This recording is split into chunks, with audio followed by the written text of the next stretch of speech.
Hey friends, if you encounter the error Windows cannot load the device driver code 42, then please watch this video. I will guide you through the resolution. So the first resolution, I mean these are not resolutions like individual ones, these are steps. We have to follow it by step. And I'll tell you the cause behind this error.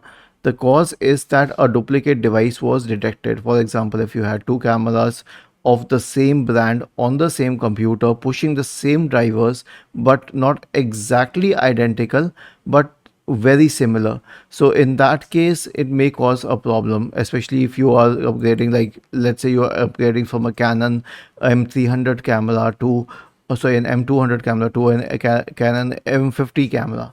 So in that case you will face this problem. So here's what you can do step by step. First of all, right click on the start button, select shutdown or sign out and restart your computer. After restarting your computer, you need to perform disk cleanup. So search for disk cleanup and open disk cleanup. Just click on OK. Check all of these boxes and click on OK and then click on delete files. Then last is remove the device and uninstall the drivers.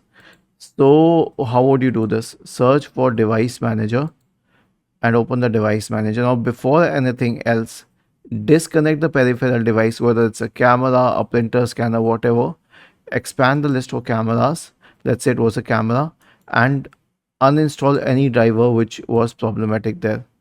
Okay, once all of these drivers are removed, then connect the device again. Let's say it's the camera, so connect the camera once again. Now click on action and click on scan for hardware changes. And you can also try one more solution, which is the hardware and devices troubleshooter. So press the Windows key and the R button together to open the run window. Type the command msdt.exe space -id space device diagnostic and then click on OK. This will open the hardware and devices troubleshooter. Click on next and it will start detecting the problems and solve them if possible. Was this helpful? If yes, then please subscribe to the channel, and if not, then let us know in the comment section of this video on how we could help you further. Thank you for watching this video and have a nice day.